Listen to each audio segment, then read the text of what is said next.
Today I'm going to talk about time between the Sundays. Time between the Sundays. Okay, wow. So time between the Sundays is our opportunity to put into practice what we receive on Sunday. And it's really neat. And every time Cindy comes up and she goes, hey, how you guys been doing? Like from last week. Have you been working with it? And it's like, no. Everybody's going, yeah, we're doing great. It's like, because, it's like the week is our opportunity to put into practice what we learn, what we receive. And if we've learned to ask to feel God's love, to connect with God, if we ask to be able to hear our own guidance and feel our own guidance, and then to be able to stand forth in our guidance, we're going to be doing okay, you see.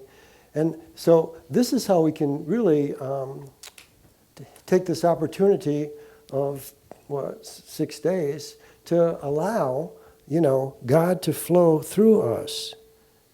God flows through us all the time, but we want to be conscious of our manifestation. The tools that we have to work with, which we teach here and we're all endeavoring to use, we're using love, God's love, the love I am, light, I am the light of the world, and then the most important one is our ability to act. Our ability to act is the most important aspect of our beingness, because we are here in the physical manifestation to manifest, to be able to navigate through matter and to create, to be that creator son, that daughter of God. That takes action. We have to act on things. It's like here's an old saying, they're a legend in their own mind. You see? They got some grand ideas and stories going on, but the true legends take the action steps. And throughout time, we see great men and women who were courageous and fearless enough to follow their guidance, to be who they came to be. And you know what? When we just let go of our little personality and our ego construct, we'll begin to understand that we are perfect, that what we're doing is perfect. You see, I don't think our finite mind really can grasp perfect, because our mind just goes to the past and we quantify everything and we reason it out and we try to be logical. Oh, that's perfect. No, it's not, blah, blah, blah. So what we do is we begin to go into our heart, to allow God's voice, to allow our inner voice, the still small voice within, the Father within, to have more say in our manifestation. Trust the process. That's what Jesus was showing us. He trusted the process. The Father and I are one. It's the Father within who doeth the works, who speaks these words. It wasn't always accepted. And a lot of the times, he was ridiculed for it. So once we begin to understand that our part is essential in this grand scheme of creation. And so often we think of ourselves as so less than or unimportant, when we are precious. We are God's son, God's daughter. We are God's creation. Know ye not ye are God's? Is that blasphemy to say that? It used to be. There's no lightning here. Okay, we did it. I want to read in chapter 74, and this is it's about Jesus and following his own guidance and what he's supposed to do. In 74, he's just done some healing work in the temple, and of course he got in trouble for it. What are you doing, Jesus? It's a Sabbath. You're not supposed to be doing anything. And so he kind of sets him straight, like, well, if you fell into a pit and were yelling for help, would you want somebody to help you out? It's like, So he's kind of this is where I'm coming from. I'm going to keep doing what I do. And I thought this was really neat. After they'd chastise him and give him grief, and then the Pharisees returned to say their prayers and cursed the man of God because he heeded not their words. You see? We're holier than thou. Okay. So I wonder how much action was being taken through the prayers. When Jesus stood forth and acted as the hands of God, the voice of God, the energy of God, to transform those who had come and asked for God. And so then he leaves the temple. And he's on his way to go where we're spending the night. And in the evening, Jesus stood beside a pool. A playful child had fallen in and was drowned, and friends were bearing it away. But Jesus called the carriers to stop. And then he stretched himself upon the child, the lifeless form, and breathed into its mouth the breath of life. And then he called aloud unto the soul that had gone out, and it returned. The child revived and lived. Don't you know he called that name? The name of that dear soul. Our name's important. It's like a cosine signature in the universe. To not deny who we are. To allow the energy of our name to support us.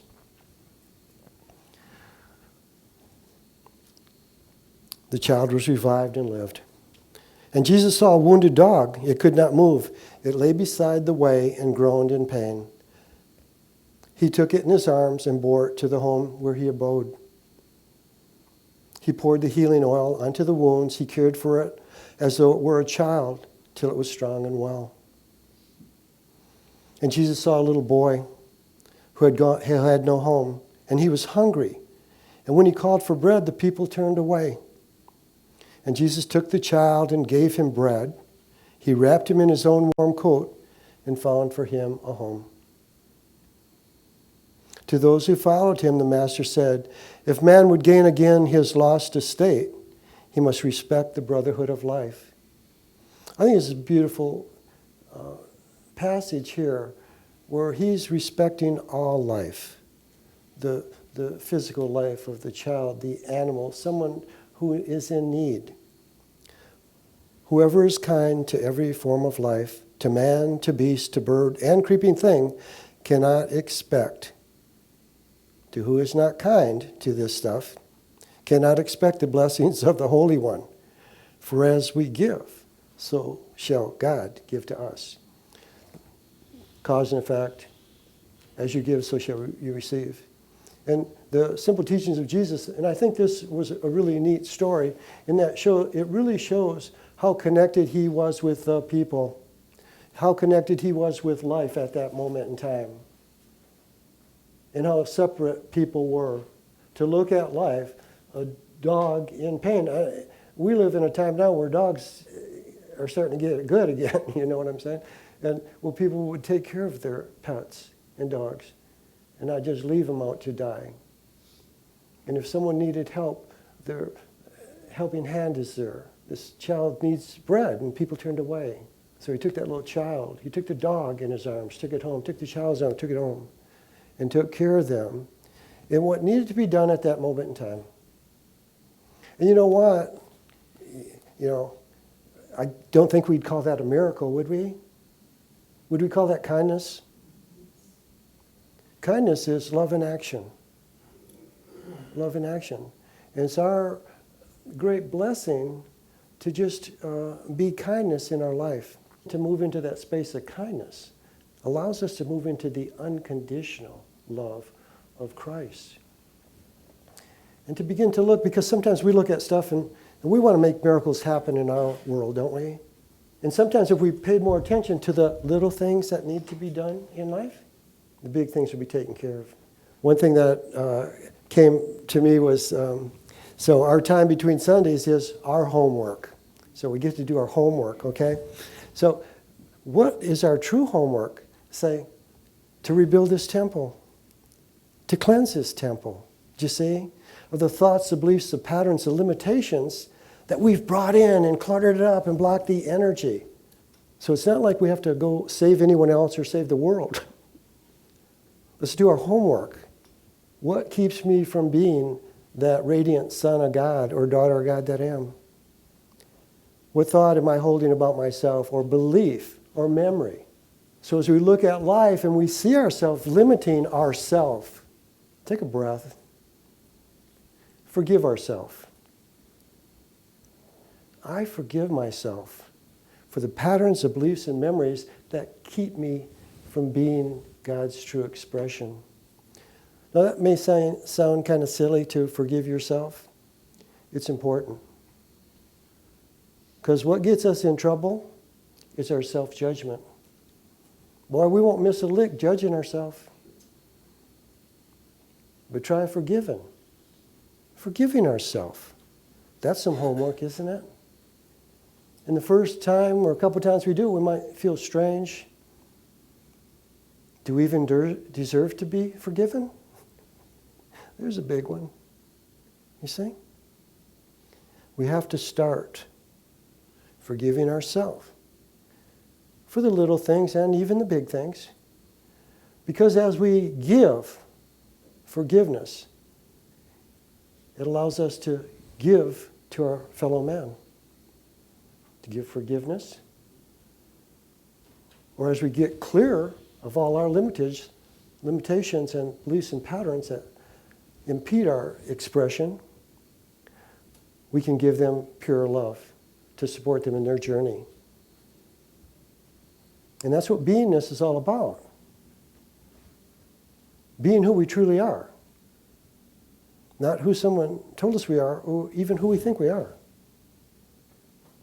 To be that, to rebuild a temple. And as we begin to rebuild our temple, cleanse it, throw out the trash, clear our clutter, so that we can get our temple in perfect feng shui. Totally supported by the universe. Feng shui works. So we're cleansing the temple, we're doing our homework, okay? To create a space where we are at home in the world. We don't have to go home. We're home. We just don't remember. We don't accept. So to be able to create a space where we're at home in the world, and we're at home with our life. You see? And that goes back to that construct, you are a child of God. You are whole, complete, and perfect. If there's any thoughts, beliefs, or patterns in this temple, some old laws, throw them out. Because what's the good news? God loves you. You're a child of God. Ask and you shall receive. A lot of times when I work with clients, everybody's looking at their world and what they'll kind of get on this track of what they don't want. I'll sit there, I'll listen to them because it's good, because people have to talk. It's like, hey, have you ever thought about asking for what you want? You see? We expend so much energy directed towards what we don't want instead of what we do want. See? So we're creators, okay? We're creators, so we want to create something new, something good, benefit, joyful. So what do you want to create? You know what? You've already created the situation you're in, you see? Create anew. Create anew. This is beautiful, beautiful, beautiful, simple teachings of Jesus the Christ. He didn't throw out a bunch of dogma and rules. Love. Be kind. I'll show you what it looks like to be kind. Oh, wow. I'm going to breathe the breath of life into someone who has thought they needed to leave at that moment in time. I'm going to help an animal. I'm going to help a child. And in the process, he has helped humanity because all the people got to see him do that. That's where it goes a long way. Over 2,000 years, it's still going on. How's that? We can tell the story, the memory. So to create a space where we're at one where we are at home in our world and in our life. If we felt at home, we wouldn't feel separate, would we? That's the transformation that's happening on our planet today. Whether we can see it or not, we're moving back into oneness. And all those walls of separation that has kept us fighting each other and all the negative aspects of humanity are coming down. They're tumbling down. And so for us, as we can get maybe a higher glimpse or ask to get a higher glimpse, it's like, okay, God, what's mine to do here? See, connect with God first. Okay, now I'm going to go with God within. We go within, our emotions might be stirred, our passion. And then our mind will create a scenario where we can transform ourselves or something in our world. And then it's the action step that we take that makes it happen. That makes it real. It's not just our mind. And so the operative word is oneness. And we can't know oneness in our brain. We know oneness through our experiences. The old analogy, tell somebody what an orange tastes like. All right. Taste the orange. So allow ourselves to move into a consciousness of oneness will allow us to know oneness, to transcend the limitations of language and rules and judgment. I think when we allow for that oneness to begin to move through our world, Spirit will show us. Here's an example that I was trying to think, what could I think of oneness? And so, if y'all been around here for a while, we do metaphysics at Christmas. And it's this extravaganza of music and dancing and plays and costumes. It's awesome. It's like off Broadway. But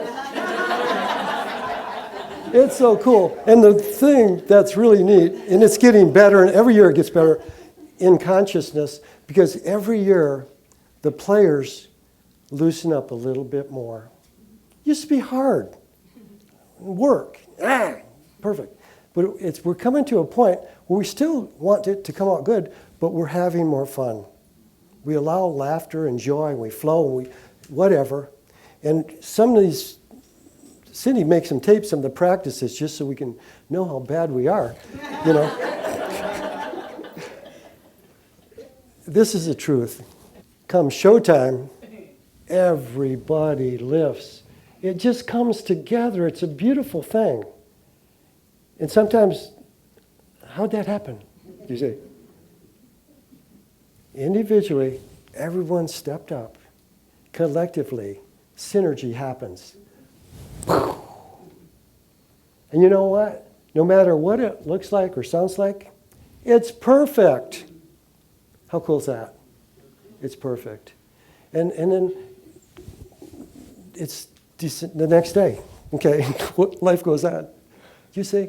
But it's just neat how things will come together if we let go. We just have to let go. So one thing that we can look at, we're a metaphysical Christian church here, and so in the time between Sundays, which or what principles are we living according to? What principles do we live by now? And who or what are they serving? I'm seasoned. Here's an old one. Early to bed, early to rise makes a man healthy, wealthy, and wise. Is there anyone this season I'm that heard that? Yeah, it's like, ah. But nowadays, there's no time. Some people, no matter what vocation they are in, they don't want to be on the clock. It might not work for them, their unique expression. I do my best work at this time. Well, you can't do that. You got to get up at 6, go to work, and come home and get to bed at 9. That way you do. See, we have to grow and evolve the constructs that we have been constructing our manifestation with. It's time for deconstruction. It's time to allow our soul presence and expression. What works for you? what works for you? That's what we say. There's one God, but there's many paths to God. So what principles do we live by now, and who and what are they serving? And a lot of the principles that we live by have been given to us by race consciousness, by man awareness, by mortality. And as we begin to ask God for guidance, now we're going up into that divine mind, the unlimited potential of God, the unique expression of God, your essentialness. Your essentialness is what's needed. I don't think God created earth to be boring. Because if you look at life, it is beautiful and it's teeming with creation and recreation, never ending. As we begin to incorporate and live the universal laws, we teach universal laws here. I like to use the word principles. Universal principles, interchangeable, okay? Daily, if we begin to use these daily, we can become, this is really good, we can become the cause agent in our life. Now, don't you think that feels good to be the cause agent in your life? To not be a victim to the world, the man, whatever, the past, even the future. We learn these laws. What the laws do is they empower us to be our uniqueness. They don't limit us. They expand us.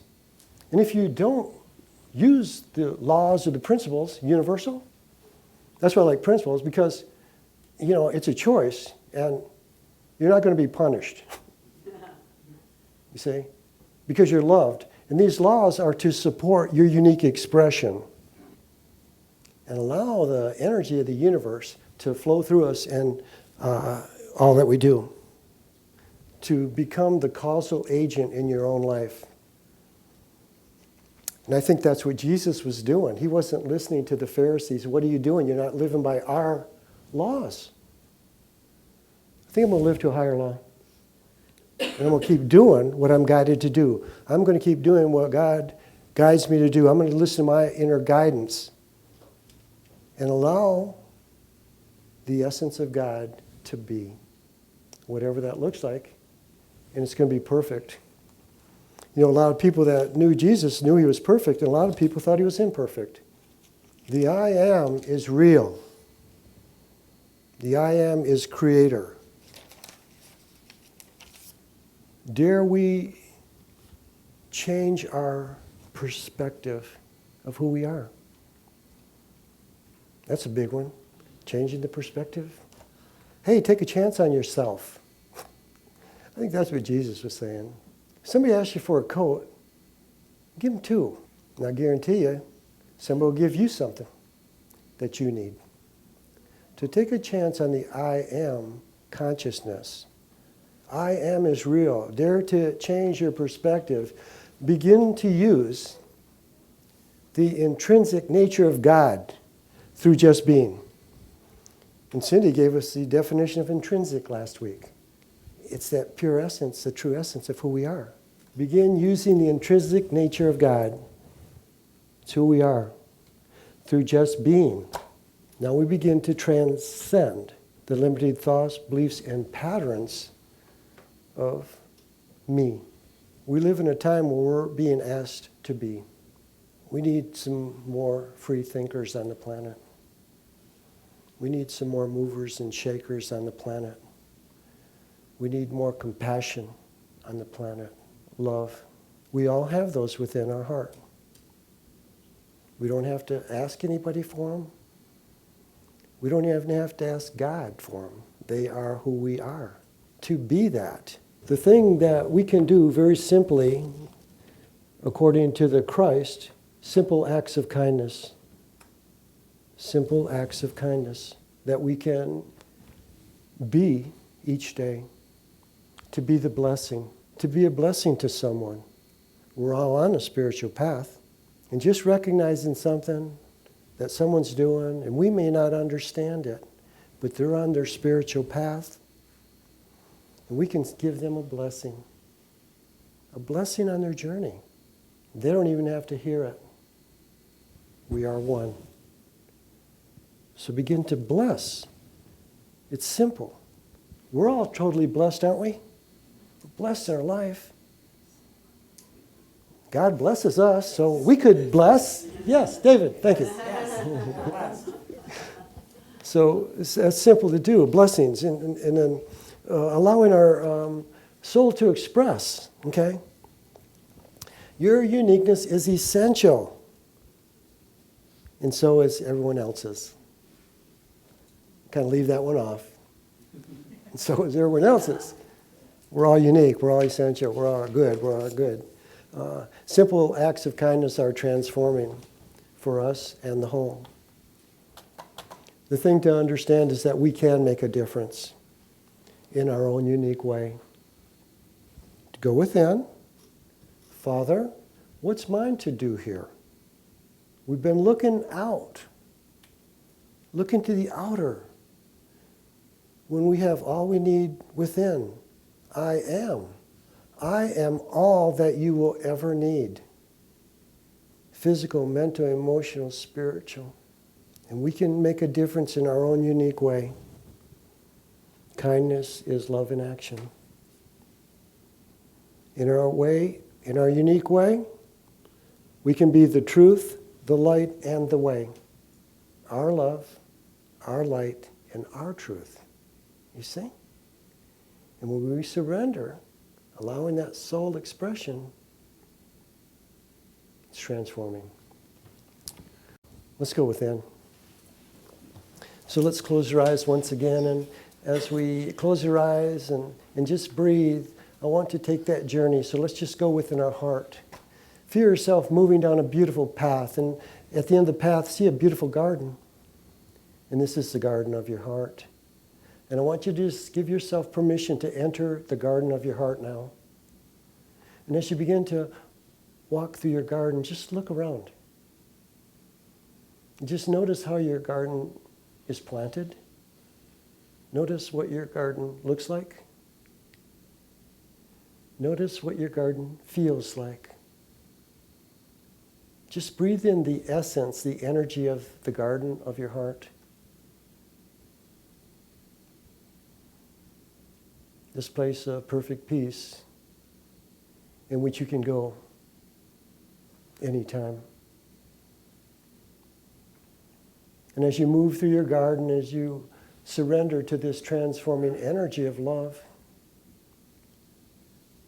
just become aware of a being who approaches you. And this being is the one who cares, who is always here for you. And I want you to just breathe and feel your heart opening to be able to receive from the one who cares. To begin to receive on the physical, on the emotional, the mental, and spiritual planes of life. So just breathe in this essence, breathe in this God energy, all that you will ever need. And if you have a situation in your physical world or your physical body, ask now for the transforming energy of God to move through you and to move out the faulty thoughts, beliefs, and patterns that don't that don't allow for your perfection, your wholeness.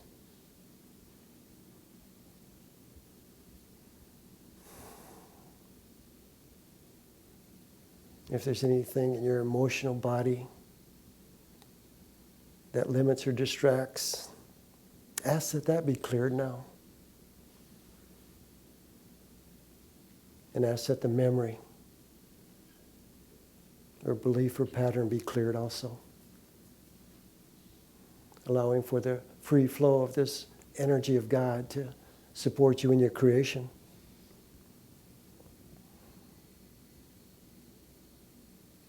And if there's anything in your mental world, in your human mind, that limits, ask that you be flooded with that light. Ask for clarity and understanding and peace. The peace that passeth understanding. As you stand with the one who cares in this beautiful garden, just breathe, and as you breathe, become aware of the one who cares just beginning to expand in a radiant light. And feel your own energy expanding in a radiant light. And just become aware of these energies combining now to create oneness in your manifestation. Breathe and feel at home with your true self. Be still and know this is who you are. So just breathe. Breathe and feel your consciousness being lifted out of the garden, moving through time and space, returning to this room. And take a breath and feel your consciousness anchoring in your heart once again. And as you sit in your chair, just be aware of your body. And just bless your body for being the vehicle for this round. Breathe and feel the love in this room. Breathe and know that this love is with you always.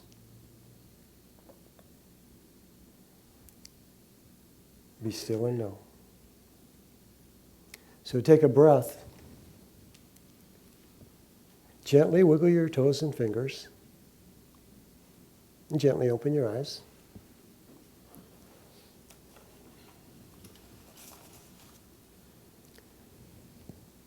You are your own truth.